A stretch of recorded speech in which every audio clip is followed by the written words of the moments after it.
I'm ENOC and I'm here to talk to you about Cognitive Abilities Test or CogAT.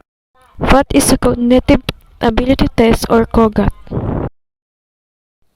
Cognitive ability testing is a common selection method used to test the knowledge and capabilities of a person. The process is done through the Cognitive Ability Test, CogAT or CAT, which is characterized to measure the level of aptitude that determines a person's ability to learn. Cognitive ability tests include measures of verbal, mathematical, memory, and reasoning. Cognitive ability tests are a family of psychometric tests made to measure general intelligence. These tests are typically formulated in a multiple choice. Cognitive tests usually consist of verbal, numerical, abstract, and logical tests. The complexity and difficulty level can vary significantly between the different tests in this category. It calls upon logical reasoning either through induction or deduction. In general, problem-solving measure abilities that will vary in the extent which they are innate or learnable, deal with sensory perception, memory, learning, and applying acquired knowledge. Such tests pose questions designed to estimate applicants' potential to use mental processes to solve work-related problems or to acquire. Traditionally, the general trait measured by cognitive ability tests is called intelligence, or general mental ability. However, an intelligence test is often include various item types which measure different and more specific mental factors, often referred to as specific mental abilities.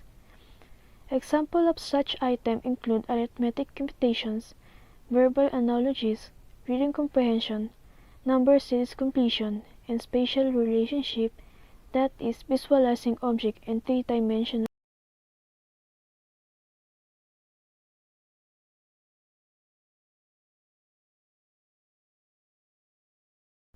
Traditionally, the general trait measured by cognitive ability tests is called intelligence, or general mental ability.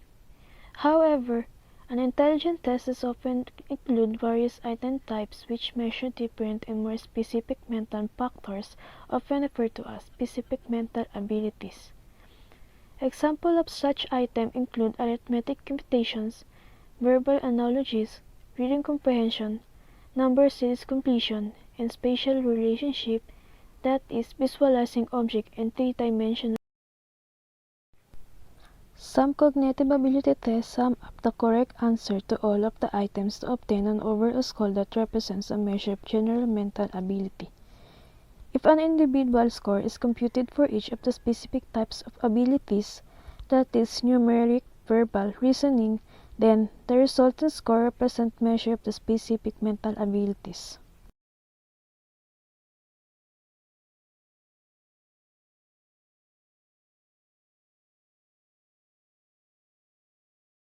Traditionally, cognitive tests are well standardized, contain items reliably scored, and can be administered to a large group of people at one time. Examples of item formats include multiple choice, sentence completion, short answer, or true-false. Many professionally developed cognitive tests are available commercially and may be considered when there is no significant need to develop a test that refers especially to the particular job or organization.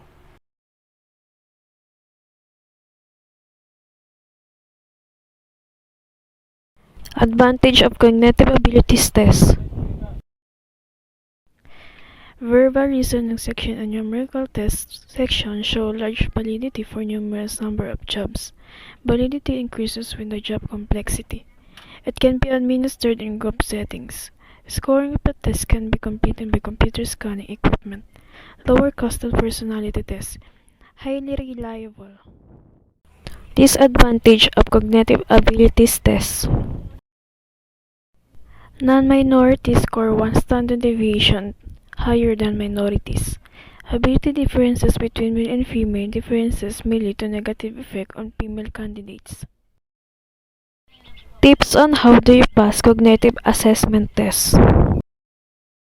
Your absolute goal is to answer a note question correctly, not to answer all the questions of the test correctly. Only a small fraction of test takers manage to finish the test, even fewer people answer all the questions correctly. Through practice, you will be able to identify question types that you answer more initiatively, thus faster. Try to answer all of them. Equally important, you will probably identify question types that you find to be more difficult.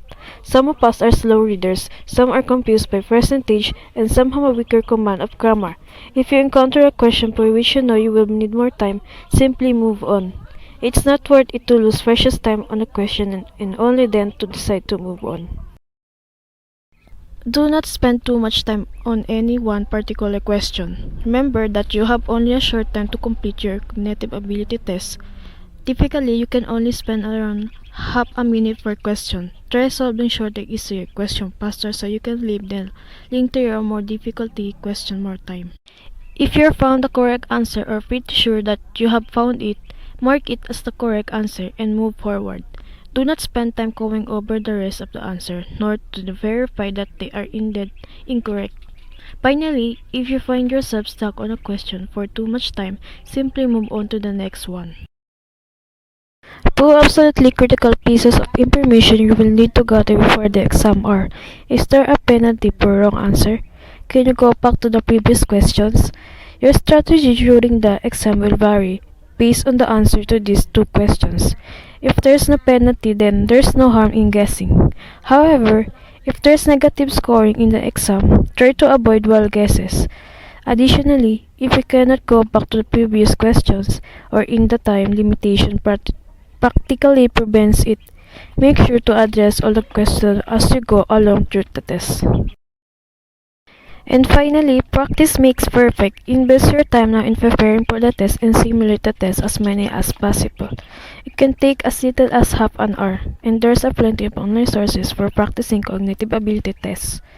Many people believe there is no way to improve by preparing for these tests. However, it's not true. Cognitive ability tests tend to use a similar format for the types of questions they use. Reviewing different kinds of questions in advance will give you a head start on your competition.